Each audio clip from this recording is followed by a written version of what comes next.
आइए परमेश्वर के लोगों, अब समय है कि हम थोड़ी देर के लिए परमेश्वर के जीवित और पवित्र वचन को देखें। मेरे साथ पढ़ने के लिए आज की शाम के समय पहला कुरिन्थियों 15 अध्याय निकालें। पवित्र शास्त्र में पढ़ने के लिए पहला कुरिन्थियों 15 अध्याय और 15 अध्याय के अंदर में उसके हम 50 पद से पढ़ते हैं। हे भाइयों, मैं ये कहता हूँ कि मांस और लहू परमेश्वर के राज्य के अधिकारी नहीं हो सकते और न नाशवान अविनाशी का अधिकारी हो सकता। देखो, मैं तुमसे भेद की बात कहता हूँ, हम सब नहीं सोएंगे, परंतु सब बदल जाएंगे, और ये क्षण भर में पलक मारते अंतिम तुम छुपते ही होगा, क्योंकि तुरही फूंकी जाएगी और मुर्दे अविनाशी दशा में उठाए जाएंगे और हम बदल जाएंगे। क्योंकि अवश्य है कि ये नाशमान दे अविनाश को पहन ले और ये बरनहान दे अमृता को पहन ले, और जब ये नाशमान अविनाश को पहन लेगा और ये बरनहार अमृता को पहन लेगा तो वो वचन जो लिखा है पूरा हो जाएगा। जय ने मृत्यु को निगल लिया। हे मृत्यु, तेरी जय कहाँ रही? हे मृत्यु, तेरा डंक कहाँ रहा? ये परमेश्वर का पवित्र वचन है। परमेश्वर अपने पाक और पवित्र वचन पर आशीष दे। आमीन। पौलुस कुरिन्थियों का लेखक जिसका नाम पौलुस हुआ, वो इस शरीर और इसके अंदर जो लहू है, ये शरीर के अंदर में मांस और लहू को उसने बताया। और वो क्या कहता है कि हे भाइयों, मैं ये कहता हूं, मांस और लहू परमेश्वर के राज्य के अधिकारी नहीं होंगे। यानी कि इस मांस और लहू को आखिर पौलुस बहुत आत्मा की अगुवाई में इस वचन को स्पष्ट करता है और कहता है कि मांस और लहू परमेश्वर के राज्य के वारिस अधिकारी नहीं हो सकते। उसका कारण है, परमेश्वर के लोगों, उसका कारण क्या है? ये मांस और लहू आखिर क्यों उस राज्य के अधिकारी नहीं होंगे? इसको मुझे और आपको गहराई के साथ एक चीज समझने की आवश्यकता है कि उसने जोर देते हुए कहा कि मांस और लहू उसके राज्य के अधिकारी नहीं होंगे और ना हो सकते। इस पे विचार करिए। आखिर पौलुस जब इस पद को लिखता है, क्योंकि इस मांस के अंदर में और इस लहू के अंदर में ये हमारा शरीर जो है, वैज्ञानिक के हिसाबों से या साइंस के हिसाब से, जब स्त्री और पुरुष, जब दो लोग शारीरिक संबंध करते हैं, उससे संसार के अंदर में एक बेटा या एक बेटी जन्म लेती है। और ये शरीर का जन्म लेना एक पाप से जन्म लेना है। कैसे? पाप से, ये बाइबल कहती है। इसीलिए अब हम यीशु मसीह के बारे में अगर बात करते हैं कि यीशु मसीह शरीर के अंदर में क्यों उठाया गया, यीशु मसीह कैसा उठाया गया? बाइबल के हिसाब से शरीर में उठाया गया। और हमारा और आपके शरीर के बारे में और मांस के बारे में बाइबल कह रही है कि ये स्वर्ग के राज्य में नहीं जा सकता। हमारे शरीर और हमारे लहू में पाप का अंश पाया जाता है। आमीन। आमीन। पाप का अंश पाया जाता है। इसलिए पौलुस बहुत गहराई के साथ इस चीज को बोलता है और इस चीज को वो बताता है, क्योंकि मनुष्य की उत्पत्ति आदम को छोड़कर और हवा को छोड़कर जितने मनुष्य की उत्पत्ति हुई है इस संसार के अंदर में, वो पाप के द्वारा जन्माए गए। और इसीलिए कलाम कहता है कि हम आरंभ से ही क्या थे?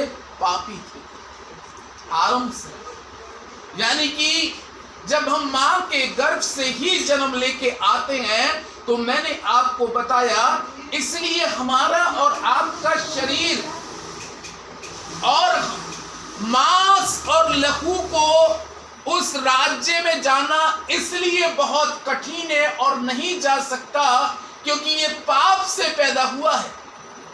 लेकिन जब हम प्रभु यीशु मसीह के बारे में पढ़ते हैं, इसके नीचे के पद में जो पढ़ा कि उसने मृत्यु के डंक को क्या कर दिया? तोड़ दिया। और बाइबल में लिखा है कि उसके बाद वो 40 दिन लोगों को दिखाई दिया और 40वें दिन क्या किया गया? उठाया गया। यीशु मसीह का शरीर और लहू वो शरीर में जीवित उठाया गया। आमीन। अब उसके लहू में और उसके मांस की अगर बात करें, क्योंकि यीशु मसीह जब इस संसार के अंदर में जन्म लेते हैं, तो परमेश्वर का पवित्र वचन में इस प्रकार से लिखा है कि उसका जन्म पुरुष और स्त्री के द्वारा नहीं, बल्कि पवित्र शास्त्र के अंदर में ये बात बताई जाती है कि उसका जन्म जो हुआ किसके द्वारा हुआ? पवित्र आत्मा के द्वारा। आमीन। वो पवित्र आत्मा के द्वारा जन्माया गया। और जो प्रभु यीशु मसीह को इस संसार के अंदर में जो सेवा करने का अवसर शरीर में मिला, पवित्र शास्त्र के अंदर में परमेश्वर का जीवित और पवित्र कलाम हमें इस प्रकार से बतलाता है कि जो उसने सेवा करी उस शरीर में रहते हुए, उसकी सेवा निर्दोष थी। वो निर्दोष था। उसके लहू में कोई दाग नहीं था। उसका शरीर किसी भी प्रकार के आधर्म में या पाप में नहीं पड़ा था। वो निर्दोष था। इसलिए बाइबल में लिखा है कि यीशु मसीह निर्दोष होने के कारण वचन में लिखा है कि जब यीशु मसीह आज, जिसको हम स्मरण करते हैं कि यीशु मसीह आज के रोज मुर्दों में से क्या होते हैं? जी उठते। तो वो कैसे जी उठे थे? क्या केवल आत्मा जी थी उसकी? प्रभु यीशु मसीह की क्या आत्मा जी थी? नहीं, वो आत्मा और शरीर दोनों में जी उठे थे। हालेलुया। क्योंकि उन्होंने मृत्यु से पहले क्या कहा था कि अवश्य है मनुष्य का पुत्र पापियों के हाथ पर पकड़वाया जाए और क्रूस पर मानव जाति के लिए बलिदान हो। और उसने मृत्यु से पहले क्या कहा था कि मैं तीसरे दिन मुर्दों में से क्या होऊंगा? जी उठूंगा। और बाइबल में लिखा है कि जब यीशु मसीह तीसरे दिन मुर्दों में से जी उठते हैं तो वो लोगों को दिखाई देते हैं। बहुत लोगों को दिखाई दिए, जिसमें थोमा ने क्या कहा था प्रभु यीशु मसीह से? मालूम है? जब लोग उससे कहने लगे तो थोमा कि मालूम है यीशु मसीह जी उठा, तो थोमा जबकि प्रभु यीशु मसीह का शागिर्द था तो उसने कहा नहीं, मैं विश्वास नहीं कर सकता, क्योंकि मैंने तो ऐसा सुना ही नहीं कि मरने के बाद इंसान क्या हो जाए? जीवित हो जाए। लेकिन जब उसको बताया जा रहा, नहीं भाई वो जीवित हो गया, 12 शिष्यों को एक कमरे में दिखाई दिया और उनको बोला तुम्हें शांति मिले। वो काफी लोगों को दिखाई दे रहा था। लेकिन जब थोमा से बात होती है तो थोमा ने क्या कहा? पहले तो थोमा कंफ्यूजन था कि मैं शरीर में यीशु से बात कर रहा हूं या इसकी आत्मा मुझसे बात कर रही है। हालेलुया। कैसे? फिर उसने क्या किया? अपना कंफर्म करने के लिए उसने कहा प्रभु मैं उन हथेलियों में जिसमें कीलें ठोकी गई थी उन छिदे हुए हाथ को देखना चाहता हूं। उसने कहा देख ले। बाइबल में लिखा है कि जब उसने उसको छेदे हुए हाथ को देखा तब उसको यकीन हो गया कि यीशु मसीह शरीर में जिंदा है। आमीन। इसलिए शरीर में जिंदा इस संसार के अंदर में कोई नहीं हुआ। शरीर में कोई जिंदा उठाया भी नहीं गया। इस पृथ्वी पर बहुत से ईश्वर, बहुत से अवतारों ने इस संसार के अंदर में जन्म लिया, लेकिन परमेश्वर के लोगों, उनका अंत एक ना एक दिन खो जाता है। और उसके बाद में जब उनका अंत हो जाता है तो केवल उनकी यादगारी रह जाती है कि वो था। लेकिन यीशु मसीह के लिए परमेश्वर का वचन क्या कहता है कि वो तीसरे दिन मुर्दों में से जब वो जी उठा तो वो पूरा शरीर के साथ जी उठा। हालेलुया। क्योंकि जब मरियम मगदलीनी और वो बहनें जब कब्र के अंदर में जाती हैं तो वहां पे क्या देखती हैं कि कब्र का पत्थर हटा हुआ है। और बाइबल में लिखा है कि उस कब्र के अंदर में उनको क्या मिला था मालूम है? कफन मिला था। तो इसका मतलब क्या है कि उसकी देह पूरी समूची उस कब्र के अंदर से निकली है और लोगों को दिखाई दी है। ये बाइबल कहती है। परमेश्वर का वचन साफ शब्दों में कहता है क्योंकि उसकी देह लोगों को दिखाई दी। वो लोगों के साथ में बातचीत करता, वो लोगों के साथ में मिलता जुलता। कितने दिन तक मालूम है? यीशु मसीह ने उस मृत्यु के डंक को तोड़ने के बाद में वो 40 दिन तक लोगों को क्या होता रहा? दिखाई देता रहा। पहले एक को दिखाई दिया, फिर 10 को दिखाई दिया, फिर बहुतों को दिखाई दिया। तब पूरा 40 दिन के अंदर में ये पूरा कंफर्म हो जाता है कि यीशु मसीह वास्तव में जो उसने कहा था वो मुर्दों में से क्या हुआ? जी उठा है। यीशु मुर्दों में से जी उठा।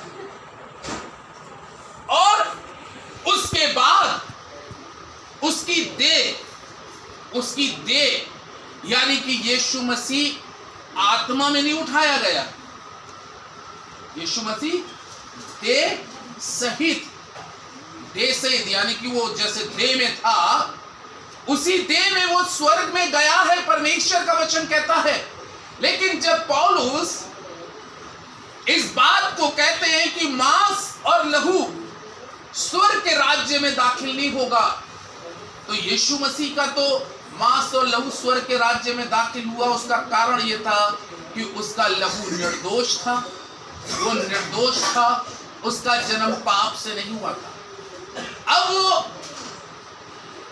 उन लोगों के लिए बात करता है कि जो पाप से जन्म इस संसार में लेके आते हैं, उनके लिए यह बात कही गई है कि उनका शरीर मांस और लहू स्वर्ग के राज्य में नहीं जाएगा। लेकिन परमेश्वर के लोगों, हम वचन के द्वारा देखते हैं कि बहुत से नबी उसके राज्य के क्या हो गए?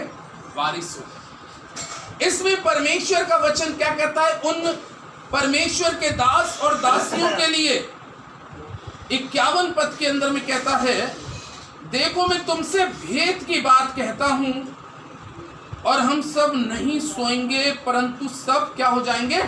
बदल जाएंगे। क्या हो जाएंगे? क्या बोला 51 पद में? पढ़िए जितिन भाई। देखो मैं तुमसे भेद की बात कहता हूं, हम सब नहीं सोएंगे परंतु सब बदल जाएंगे। हम क्या हो जाएंगे? बदल जाएंगे। हम लोगों का यानी कि हमारा और आपका ये शरीर स्वर्ग में नहीं जाएगा। हालेलुया। यीशु मसीह तो देह सहित स्वर्ग में उठाए गए हैं, ये परमेश्वर का वचन कहता है। लेकिन संत पौलुस जब इस बात को कहता है तो बहुत डीप तरीके से हमें समझा रहा। मैं तुमसे भेद की बात कहता हूं। कभी कभी कुछ बातें ऐसी होती है ना, स्पेशल खास बात, और इतनी खास बात जब पौलुस कह रहा है कि हम सब इस शरीर में क्या हो जाएंगे? क्या पढ़ा? बदल जाएंगे। बहुत से लोगों के लिए लिखा है कि जब तक यीशु मसीह नहीं आएगा, बहुत से जीवन इस शरीर में मृत्यु को नहीं देखेंगे। ये उनके लिए लिखा है। बहुत से लोग इस शरीर में मृत्यु के स्वाद को नहीं देखेंगे। वो उनके शरीर क्या हो जाएंगे? क्या हो जाएंगे? बदल जाएंगे। यानी कि ये बात पौलुस इस चीज को बतला रहा है, यानी कि ये उन धर्मियों के लिए बता रहा है, उन विश्वासियों के लिए बता रहा है कि जो पूरी आत्मा और सच्चाई के साथ आज भी परमेश्वर की सेवा कर रहे हैं और सेवा में लगे हैं। परमेश्वर उनको समय देता जा रहा है, करते रहो बेटा, सेवा करते रहो। और हो सकता है उनकी सेवा करते करते वो बहुत उम्र वाले हो गए हो और उनको अच्छी उम्र मिल गई हो, लेकिन आज भी वो सेवा में लगे हुए हैं, आज भी वो परमेश्वर के कार्यों में लगे हुए हैं। लेकिन एक दिन परमेश्वर का वचन क्या कहता है कि एक समय क्या आएगा, क्योंकि जब तुरही फूकी जाएगी, जब तुरही फूकी जाएगी और यीशु मसीह जब बादलों पे होके सवार आएगा, तुरही फूकी जाएगी, जब उसका आने का समय होगा। अब जो लोग धर्मी लोग शरीर में जीवित हैं, उनका क्या होगा? अब उनको जो धर्मी लोग इस शरीर में जीवित हैं, क्योंकि पहले ही वो कह रहा है मांस और लहू स्वर्ग के राज्य में नहीं जाएगा। लेकिन उस समय धर्मियों के लिए कितनी अच्छी बात, पौलुस ये भेद की बात बोलता है। और भेद की बात धर्मियों के लिए कही जा रही है कि जो आज वास्तव में पूरी आत्मा, पूरी सच्चाई के साथ दुख उठाकर, पीड़ा और कष्ट सह कर, अपमान और तिरस्कार सहने के बावजूद भी आज वो इस सेवा के अंदर में सुसमाचार सुनाने की लगे हुए हैं, उनके लिए पौलुस कहता है 51 के पद के अंदर में, प्रभु के लोगों, और यहाँ पे देखो, हम तुमसे भेद की बात कहता हूँ, हम सब नहीं सोएंगे परंतु सब क्या हो जाएंगे? बदल जाएंगे। और क्या लिखा है 52 पद में? और ये क्षण भर में पलक मारते ही अंतिम तुरही फूकते ही होगा, क्योंकि तुरही फूकी जाएगी और मुर्दे अविनाशी दशा में उठाए जाएंगे और हम क्या हो जाएंगे? बदल जाएंगे। वो मुर्दे जो मसीह में सोए हैं वो तो उठाए जाएंगे, लेकिन जीवित लोगों का उस समय क्या होगा? परमेश्वर का वचन इस प्रकार से कहता है कि वो जो अविनाशी दशा में बोए गए थे वो उठाए जाएंगे, लेकिन हम जीवित लोग क्या हो जाएंगे? पलक झपकते ही क्या हो जाएंगे? बदल जाएंगे। आमीन। यानी कि इसका मतलब ये शरीर क्या है? ये सेवा करते करते करते करते एक समय ऐसा आएगा कि जब मसीह यीशु का आगमन होगा तो बहुत से लोगों को इस शरीर के अंदर में मृत्यु नहीं आएगी। लेकिन जो मसीह में मर गए, कुछ तो मसीह में मर गए, वो तो क्या किए जाएंगे? उठाए जिलाए जाएंगे। मसीह के आने पर मुर्दे, लिखा है कलाम में साफ कहता है कि कब्रें अपने मुर्दों को दे देंगी और वो तो जिलाए जाएंगे। लेकिन हम और आप जो जीवित हैं, सपोज करिए कि आज प्रभु यीशु मसीह आ जाते हैं और हम लोग जीवित हैं, और हम में से कोई ना कोई अगर धर्मी ऐसा है और वो वचन पूरा हो रहा है, तो ये शरीर क्या हो जाएगा? बदल जाएगा। हाँ, तो वो सही बोला, ये बदल जाएगा। और जब ये बदल जाएगा तब बाइबल में लिखा है, परमेश्वर के लोगों 52 पद में लिखा है, और क्षण भर में पलक मारते ही अंतिम तुरही फूकते ही होगा, क्योंकि तुरही फूकी जाएगी और मुर्दे अविनाशी दशा में उठाए जाएंगे और हम क्या हो जाएंगे? बदल जाएंगे। बदल जाएंगे। ये होएगा। अगर बाइबल कह रही है तो बाइबल के सारे वचन कैसे हैं? सत्य हैं। अगर वो कह रहा है बदल जाएगा, तो निश्चित है परमेश्वर के लोगों उसका कहा हुआ वचन निश्चित है पूरा होगा। एक चैप्टर और देखें, पहला थिस्सलुनीकियों की पुस्तक उसका 4 अध्याय और 4 अध्याय के 16वें और 17वें पद के अंदर में परमेश्वर का वचन इस प्रकार से कहता है। पहला थिस्सलुनीकियों 4 अध्याय और 16वें और 17वें पद में लिखा है, क्योंकि प्रभु आप ही स्वर्ग से उतरेगा, उस समय ललकार और प्रधान दूत का शब्द सुनाई देगा, अब परमेश्वर की तुरही फूंकी जाएगी और जो मसीह में मरे हैं वो पहले जी उठेंगे, तब हम जो जीवित और बचे रहेंगे उनके साथ बादलों पर उठा लिए जाएंगे कि हवा में प्रभु से मिलें, और इस रीति से हम सदा प्रभु के साथ रहेंगे।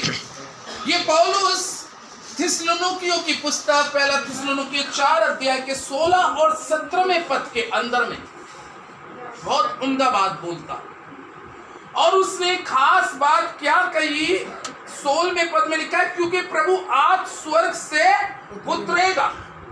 इसका मतलब कंफर्म है, इसका मतलब कंफर्म है कि एक समय आएगा प्रभु यीशु मसीह स्वर्ग से क्या करेगा, उतरेगा, और उसके उतरने पे परमेश्वर का वचन कह रहा, उस समय ललकार और प्रधान दूत का शब्द सुनाई देगा, परमेश्वर की क्या फूकेगी, तुरही फूकी जाएगी, और जो मसीह में मरे हैं वो पहले जी उठेंगे। किस में मरे हैं? मसीह। 2 प्रकार से मरना होता है, एक होता है इंसान पाप में मरना, और एक होता है अंतिम समय तक मसीह के लिए जीना और मसीह के लिए मरना।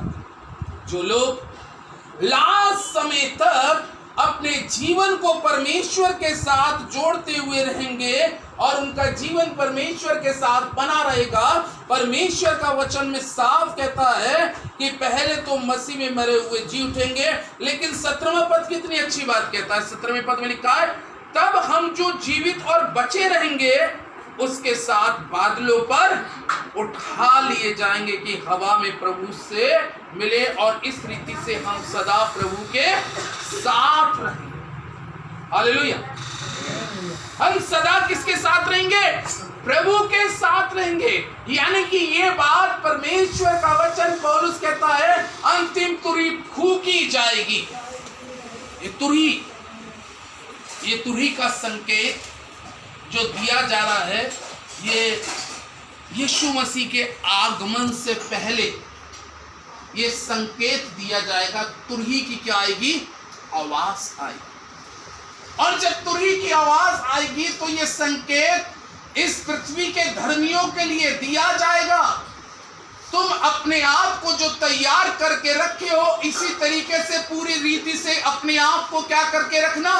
तैयार करके रखना, क्योंकि जब मैं आऊंगा तो मेरे आने पर तुम जो जीवित हो, पलक झपकते ही तुम्हारे शरीर जो है बदल जाएंगे, और तुम मेरे साथ में क्या कर लिए जाओगे? उठा लिए जाओगे, उठा लिए जाओगे। और जो मसीह के साथ इस संसार में रहते हुए अपने जीवन की एक कठिन और परिश्रम भरी सेवा जिन्होंने करी है, और जिन्होंने बहुत दुख और कष्टों में रहकर और बहुत तिरस्कार और बदनामी सहकर, बहुत लानतानी जिंदगी जीकर, लेकिन प्रभु में वो फिर भी एक परिपक्व रहे, परमेश्वर का वचन उनके लिए कहता है तुम्हारे लिए भेद की बात है। आमीन। तुम्हारे लिए ये भेद की बात है कि तुम्हारे शरीर जो है बदल जाएंगे।